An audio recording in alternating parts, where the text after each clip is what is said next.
Hello everyone, welcome to very good academy. Very good একাডেমিতে তোমাদের সকলকে জানাই স্বাগত আর সকলকে জানাই গুড ইভিনিং। কেমন আছো তোমরা? আশা করি তোমরা প্রত্যেকেই ভালো আছো। আজ আমি তোমাদের জন্য পরবর্তী আরও একটা প্র্যাকটিস সেট নিয়ে এসেছি। এখানে সহজ অঙ্ক, একটু মডারেট অঙ্ক থাকবে, তবে খুবই সহজভাবে আমরা করব প্রত্যেকটা অঙ্ককে। চলো তাহলে শুরু করি, দেখা যাক আজকে প্রথম অঙ্কে কি বলেছে। চলো দেখো, 1 নম্বর অঙ্কে কি বলেছে। বলেছে এ একা একটি কাজ 30 দিনে করতে পারে। তার মানে কি, এ একা একটি কাজ 30 দিনে করতে পারে। তারপর কি বলেছে, ও 5 দিন কাজ করার পর নাকি এ কাজ ছেড়ে চলে যায়। আচ্ছা, তারপর কি বলেছে, বি বাকি কাজ 20 দিনে শেষ করে। সম্পূর্ণ কাজ শেষ করতে বি ব্যাটার কত সময় লাগবে, এটাই বলেছে। ঠিক আছে, দেখো তো আমাকে কি কি দিয়ে দিয়েছে, চলো আমরা লিখি। এ একটি কাজ কত দিনে শেষ করতে পারে বলেছে, 30 দিনে শেষ করতে পারে। আচ্ছা, বি এর কি সময়টা দিয়ে দিয়েছে, বি কত দিনে একটি কাজ শেষ করে? এরকম কিন্তু কিচ্ছুই দেয়নি। দেখো, বি বাকি কাজটা শেষ করে। দেখো, এ কিন্তু পুরো কাজটা শেষ করতে পারে 30 দিনে, যে কোনো কাজ দেওয়া হোক না কেন, কিন্তু বি এরটা কিন্তু বলে দেয়নি যে বি কত দিনে পুরো কাজ শেষ করে।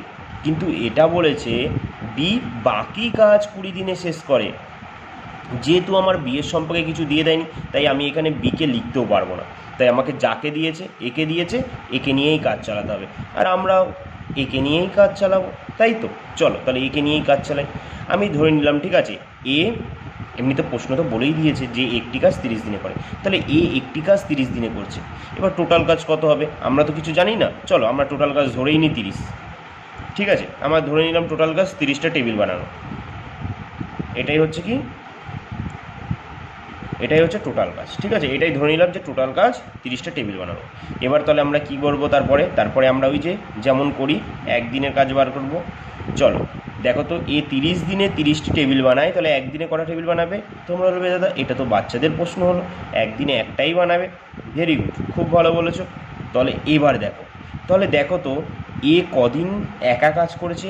আমরা দেখো এর সম্পর্কে বলেছে এ নাকি একা 5 দিন কাজ করে।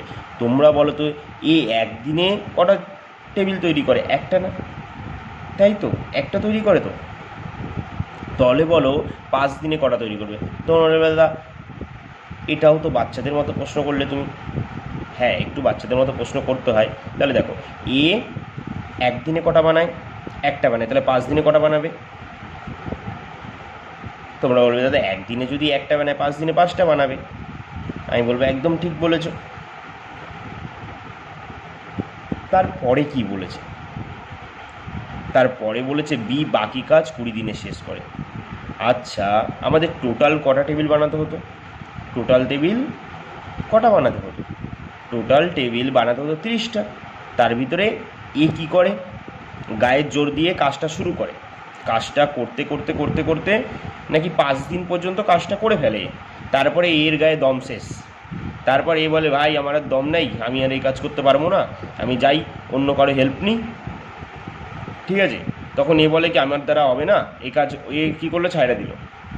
তারপর কি করলো, বি বলে আর একজন ব্যক্তি আছে, ওকে ডেকে নিয়ে আসলো। এই যে বি বলে ব্যক্তিটাকে ডেকে আনলো, এই বি বলে ব্যক্তিটা না বাকি কাজটা করবে। তাহলে বাকি কাজটা কত হবে এটা আমরা বার করি।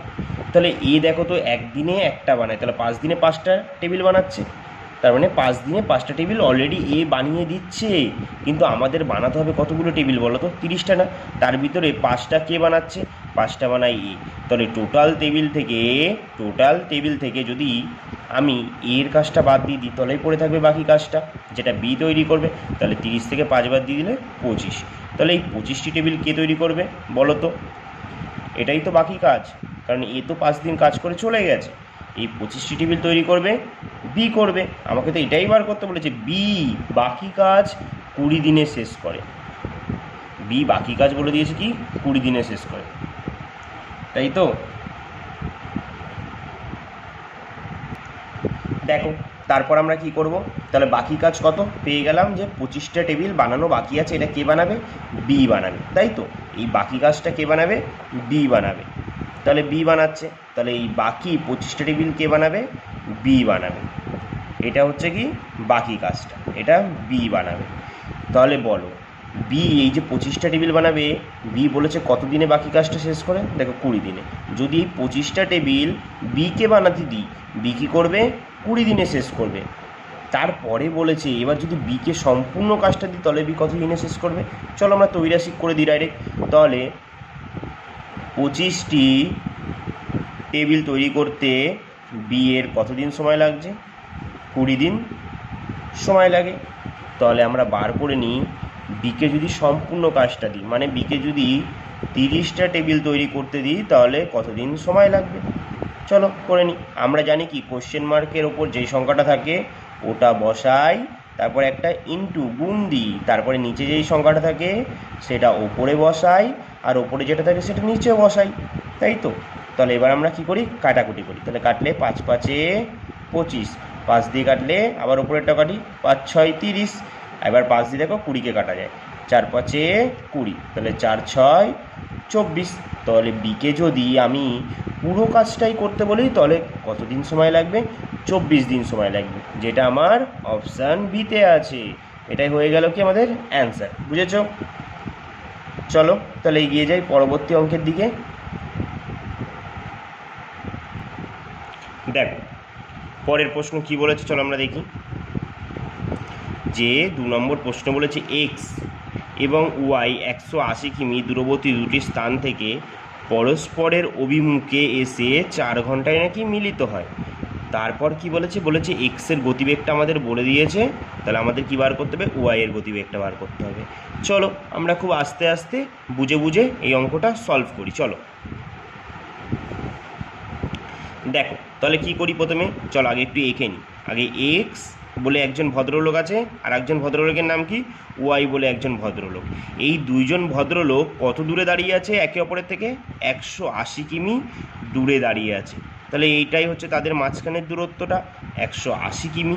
এবার বলছে এই দুই ভদ্রলোক দুটি স্থান থেকে পরস্পরের অভিমুখে, পরস্পরের অভিমুখে মানে কি দাদা? পরস্পরের অভিমুখে হচ্ছে একে অপরের মুখোমুখি যাচ্ছে, মানে এও এই দিকে যাচ্ছে আর এও এই দিকে আসছে, ঠিক আছে? একে অপরের মুখোমুখি যাচ্ছে।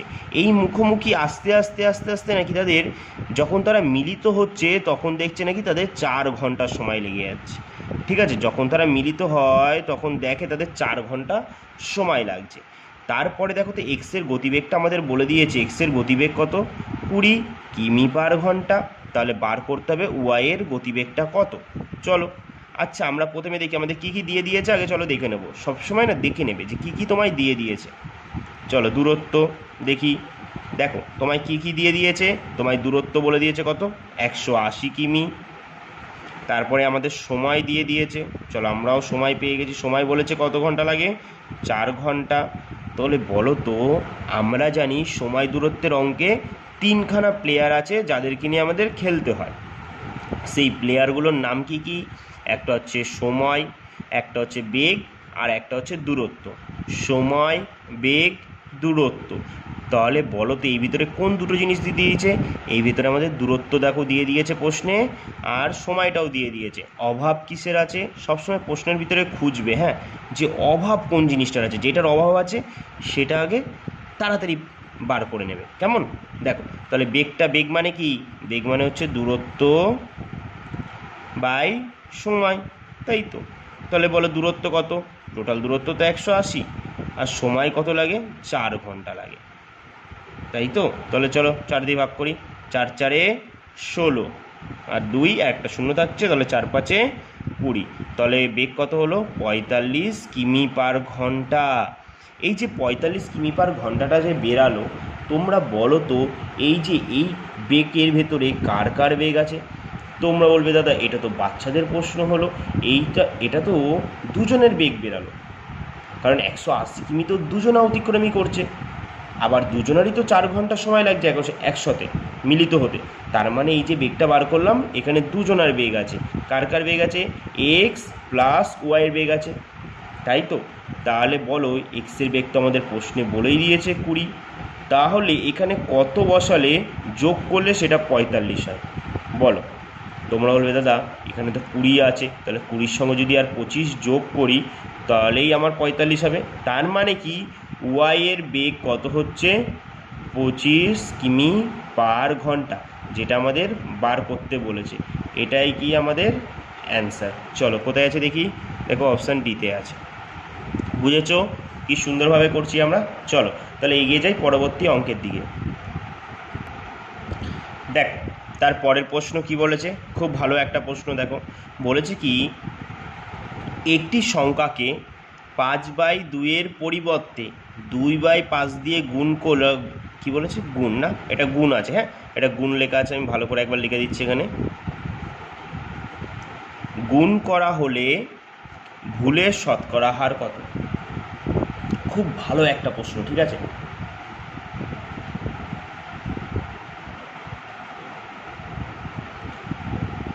তাহলে বলো কিভাবে করব এটা।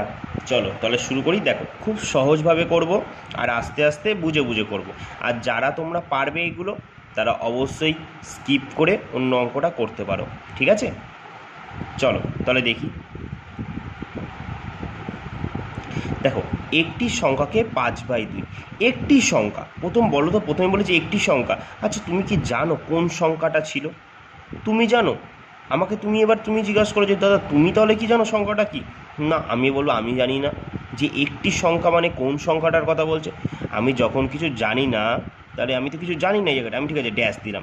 যে একটি সংখ্যাকে বলেছে, একটি সংখ্যাকে 5/2 পরিবর্তে বলেছে 5/2 পরিবর্তে বলে দিয়েছে, পরিবর্তে 2/5 দিয়ে গুণ করলে, মানে এই যে সংখ্যাটা, যেই সংখ্যাটা এখানে বসবে সেই সংখ্যাটাকে যদি 2/5 দিয়ে গুণ করি তাহলে বলেছে ভুলের শতকরা হার কত হবে। তাহলে এইটা বেরালে আমার কি বেরাবে, একটি সংখ্যাকে 5/2, আমি সংখ্যাটা জানি না, সংখ্যাটা ধরলাম একটা ড্যাশ আপাতত। এই সংখ্যাটাকে যদি 5/2 পরিবর্তে ভুল করে 2/5 দিয়ে গুণ করা হয় তাহলে ভুলের শতকরা হার কত হবে। এবার দেখো আমরা তো জানি না যে ড্যাশে কত বসবে, তুমি যে কোনো কিছু বসাতে পারো, এখানে যে কোনো কিছু বসাতে পারো, কিন্তু আমি বলবো যে কোনো জিনিস না বসিয়ে সবসময় দেখো ওপরেরটাকে বলি আমরা কি বলি লব, নিচেরটাকে বলি হর। হরে যেই সংখ্যাগুলো আছে তাদের লসাগু নাও। তুমি বলো 5 আর 2 এর লসাগু কত হয়? তোমরা বলবে দাদা এটা আর কি জিনিস, সেটাও তো বাচ্চাদের জিনিস, 5 দুগুণী 10 লসাগু হয়। এই যে 10 লাখ লসাগু হয় না, তোমরা ধরে নাও এই সংখ্যাটা হচ্ছে 10, ধরে নিই আমি সংখ্যাটা হচ্ছে 10। তাহলে বলো তো প্রথমে 10কে যদি 5/2 পরিবর্তে 10কে 2/5 দিয়ে গুণ করালে ভুলের শতকরা হার কত? তাহলে আমার করার কথা ছিল কত, 5/2 দিয়ে গুণ। তাহলে আমি দেখি কাটাকুটি করি, তাহলে 5 দুগুণী 10, 5 5-এ 25, আমার সঠিক অ্যান্সার বেরোতো 25 যদি আমি না ভুল করতাম। কিন্তু আমি তো ভুল করেছি, আমি তো 2/5 দিয়ে গুণ করে দিয়েছি। তাহলে এবার কাটি, 5 দিয়ে কাটলে 5 দুগুণী 10, তাহলে 2 দুগুণী 4। তাহলে দেখো কত বড় ভুল করেছি। যদি আমি 5/2 দিয়ে গুণ করতাম তাহলে আমার অ্যান্সার বেরোতো 25, কিন্তু আমি 10কে 2/5 দিয়ে গুণ করেছি, তাই আমার অ্যান্সার বেরিয়েছে কত, 4। তাহলে কত কম লিখেছি বলো তো? তোমরা বলবে দাদা মাইনাস করলেই তো বেরিয়ে যাবে, 25 থেকে যদি 4 বাদ দিয়ে দিই তাহলেই আমরা বুঝতে পারবো যে কত কম লিখেছি, 21 কম লিখেছি।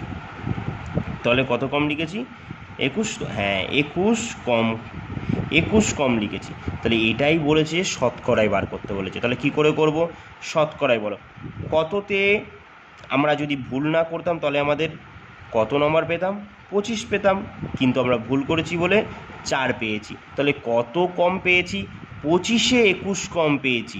25-এর মধ্যে 21 কম পেয়েছি, 100-এ কত পেয়েছি? এটাই তো 100-এ কেন বার করছি, কারণ শতকরায় চেয়েছে, পার্সেন্টে চেয়েছে। চলো 25 দিয়ে কাটলে 4 25 100, তাহলে বলো 4 অক্ষে 4, 4 দুগুণী 8, 84%। এইটাই আমাদের কি হয়ে যাবে, অ্যান্সার হয়ে যাবে না? দেখো অপশান এতে আছে, বুঝেছ। চলো তাহলে এগিয়ে যাই পরবর্তী অঙ্কের দিকে। দেখো 4 নম্বর অঙ্ক কি বলেছে, বলেছে কি 5x + 2y is two 5x - 2y সমান সমান 19:11 হলে x/y এর মান বার করতে বলেছে। চলো আমরাও বার করে নিই। তাহলে চলো আগে এটা সাজিয়ে লিখি। হ্যাঁ দেখো ইস্টু মানে কি, ইস্টু মানে কিন্তু ভাগ, ঠিক আছে, বাই আকারে আছে, তাহলে এটাকে আমরা বাই আকারে সাজিয়ে রেখি। চলো 5x plus 2y by 5x minus 2y সমান সমান, এই যে সমান সমান আছে দিলাম 19:11। এটাও দেখো ভাগ আকারে আছে, চলো এটাকেও আমরা ভাগ আকারে লিখি 19:11। ঠিক আছে, এবার আমরা কি করব, চলো এবার আমরা কোনাকুনি গুণ করি। আগে বড় সংখ্যাটা, সবসময় না বড় সংখ্যাটা যেটা থাকবে সেটা দিয়ে আগে গুণ করে নেবে। তাহলে দেখো 19 দিয়ে আমরা কোনাকুনি, 19 দিয়ে প্রথমে অ্যাটাক করবো কাকে, 5কে, 5xকে অ্যাটাক করবো। তাহলে বলো 5×19 কত হয় 95, 5×19 95x, তারপর মাইনাস যেমন আছে বসালাম, তারপরে আবার 19 দিয়ে 2yকে অ্যাটাক করবো। তাহলে বলো 19×2 = 38y, তারপর সমান সমান আছে দেব। এবার আমার 19-এর কাজ শেষ, তার মানে আমার এই কোনাকুনি শেষ হলো। এবার আমি অ্যাটাক করবো এই কোনাকুনি। প্রথমে 11 দিয়ে কাকে অ্যাটাক করবো, 5কে অ্যাটাক করবো, 5xকে, 5×11 55x, তারপরে প্লাস আছে প্লাস সাইন বসাবো। এবার 11 দিয়ে 2yকে অ্যাটাক করবো, 11×2 22, 22y। ব্যাস, এত দূর আমাদের কাজ কমপ্লিট। এবার আমরা কি করব, এবার আমরা এক্সগুলোকে এক পাশে নিয়ে যাব, ওয়াইগুলোকে এক পাশে নিয়ে যাব। ঠিক আছে, তাহলে বলো এই সাইডে 95x থাকলো। এখানে দেখো 55xকে যদি এপারে আনি, এই দেখো 55 আগে কিছু নেই মানে কি আছে, আমরা সবসময় জানি কি প্লাস আছে, কিছু নেই মানে কি প্লাস আছে। তাহলে দেখো প্লাস 55x, আমরা জানি কি এই মাঝখানের সমান সমান চিহ্নটা হচ্ছে নদী, যদি নদীর এই পারে আসে তাহলে কত হয়ে যাবে, -55x। এটাই তো শিখেছি, প্লাস থাকলে মাইনাস হয়ে যায়, মাইনাস থাকলে প্লাস হয়ে যেত, যদি গুণ থাকতো ভাগ হয়ে যেত, ভাগ থাকলে গুণ হয়ে যেত। তাই এখানে প্লাস আছে, এপারে এসে মাইনাস হয়ে যাবে।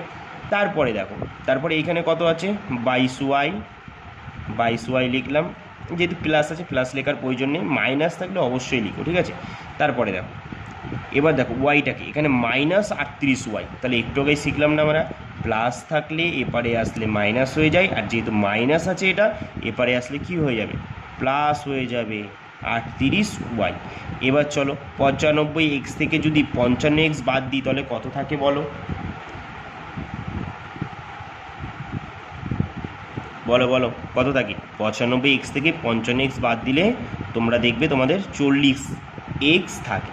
তাহলে এখানে দেখো আমার কি হচ্ছে 22y প্লাস 38y, তার মানে কি এটা তোমার যোগ আছে, প্লাসে প্লাসে কিছু নেই মানে সামনে কি আছে প্লাস আছে না, প্লাসে প্লাসে প্লাস, তাই আমরা যোগ করবো। 8 আর 2 কত হয়, প্রথমে 10 থাকছে কত 1, 3 আর 2 5 আর 1 6, 60y। এবার চলো কাটাকুটি করে নিই, যদি কাটাকুটি যায় করে নাও আগে, যেহেতু মাঝখানে সমান সমান আছে আমরা এপার ওপার কাটতে পারি। 0 0 কেটে গেল, আবার 2 দিয়ে যাচ্ছে, 2×2 4, 2 দিয়ে কাটলে 3×2 6।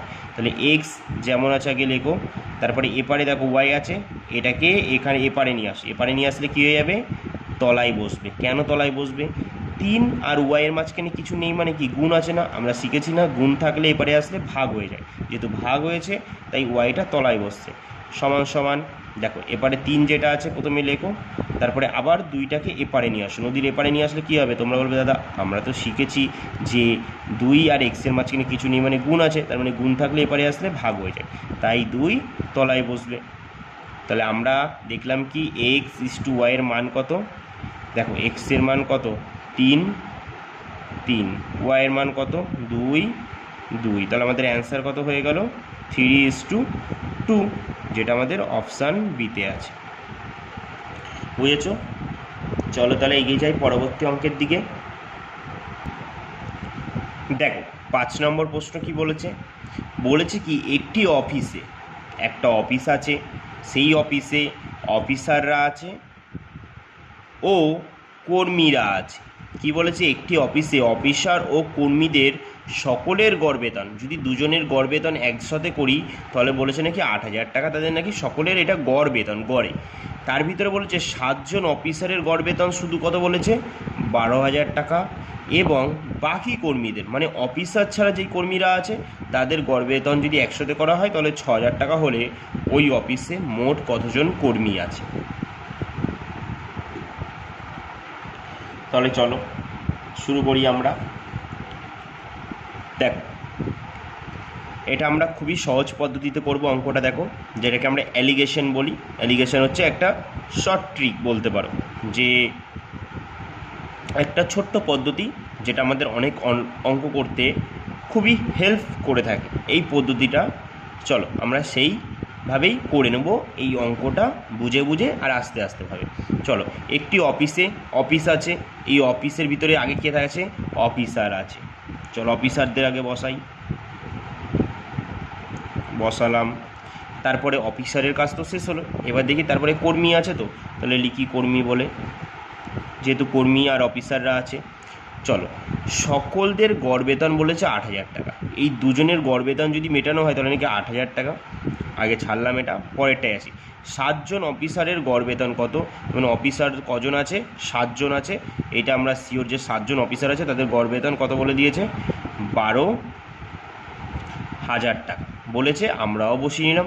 তারপরে বলেছে এবং বাকি কর্মীদের গড় বেতন, মানে অফিসার ছাড়া যে কর্মীরা আছে তাদের গড় বেতন নাকি 6,000 টাকা। চলো সেটাও বসিয়ে নিই। এরপরে কি বলেছে?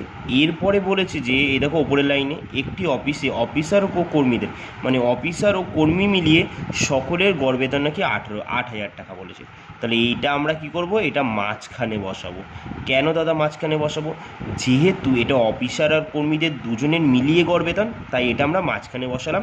এটাই হচ্ছে কি অ্যালিগেশনের নিয়ম, ঠিক আছে? তাই এইভাবেই তোমাকে করতে হবে। আলাদাভাবে শুধু অফিসারের দেখো গড় বেতন বসালাম, আলাদাভাবে শুধু কর্মীর গড় বেতন বসালাম, আর দুজনেরই অফিসার আর কর্মী মিলিয়ে দুজনের গড় বেতনই মাঝখানে বসালাম। এবার আমরা কি করব? এবার আমরা কোনাকুনি ডিফারেন্স বার করব। তাহলে বলো কর্মীদের গড় বেতন 6,000, তাহলে 8,000 থেকে যদি 6,000 বাদ দিই তাহলে ডিফারেন্স কত এদের? 2,000, তাই তো? ইস্টু দাও। তারপরে দেখো অফিসারদের গড় বেতন 12,000, তাদের টোটাল গড় বেতন কত? কর্মী অফিসার মিলে 8,000, তাহলে 12,000 থেকে 8,000 বাদ দিলে কত হচ্ছে? 4,000। এবার চলো কাটাকুটি করি, এদিকে 3 শূন্য, এদিকে শূন্য বকে গেল। এ দেখো 2 দিয়ে এখনও কাটা যাচ্ছে, 2 দুগুণি 4, এখানে কিছু নেই মানে কি 1 আছে। এবার ভালো করে দেখো, আমরা কিসে এলিগেশন দিলাম? বেতনে এলিগেশন দিলাম, ঠিক আছে? এটা হচ্ছে বেতনে এলিগেশন দিলাম। তাহলে আমরা বেতনে এলিগেশন দিয়ে কী পেলাম? সংখ্যা পেলাম। কিসের সংখ্যা পেলাম? মানে কজন অফিসার আছে বা কজন কর্মী। তাহলে আমরা দেখলাম যে একজন অফিসার আছে, যে আমরা কাটাকুটি করে দেখলাম যে অফিসাররা একজন আছে। আর প্রশ্নে দেখো বলেছে নাকি অফিসার প্রথমে 7 জন ছিল, তাহলে 1-এর ভ্যালুই 7। এটাও দেখো অফিসারের সংখ্যা, এটাও অফিসারের সংখ্যা। কত গুণ হচ্ছে? 7 গুণ হচ্ছে, তাই তো? তাহলে আমরা বার করে নিই কর্মী সংখ্যা কজন আছে। তাহলে 7 দুগুণি 14, এটাকেও 7 দিয়ে গুণ করেছি, তাই এটাকেও 7 দিয়ে গুণ করলাম। তাহলে কর্মী কতজন আছে? 14 জন, আর অফিসার আছে 7 জন। তাহলে আমাদের কী বার করতে বলেছে? ওই অফিসে মোট কতজন কর্মী আছে বলো তো। এবার তাহলে কী করবে অ্যান্সার? ভালো করে দেখবে, এই জায়গাটায় অনেকে ভুল করে 14 মারবে আর বেরিয়ে যাবে। বলেছে ওই অফিসে মোট কতজন কর্মী। কর্মী মানে কিন্তু এই কর্মীর কথা বলেনি, মোট কর্মী মানে অফিসার প্লাস বাকি কর্মী যারা আছে তাদের সকলকে বোঝাচ্ছে, বুঝেছো? মোট কর্মী মানে অফিসার আর কর্মী মিলিয়ে সকল কর্মীকে, দেখো বলেছে মোট কর্মী। শুধু যদি বলতো কর্মী সংখ্যা কত, তাহলে 14 অ্যান্সার করতে। যেহেতু মোট বলেছে, তাহলে অফিসার কজন আছে? 7 জন, আর বাকি কর্মী কত আছে? 14 জন। তাহলে বলো 14 আর সাথে কত হয়? 21 জন। 21 জন, তার মানে টোটাল কতজন কর্মী আছে? 21 জন আছে। বুঝেছো? আশা করি তোমরা সকলেই বুঝেছো। তাহলে এই ছিল আজকের কিছু গুরুত্বপূর্ণ অঙ্ক। আশা করি তোমাদের প্রত্যেকেরই ভালো লেগেছে। যদি ভালো লেগে থাকে অবশ্যই কমেন্টে একটা জানিও, কেমন? তাহলে আজকে এখানেই ক্লাস শেষ করছি, দেখা হবে আবার পরবর্তী ক্লাসে। ততক্ষণের জন্য সকলকে টাটা।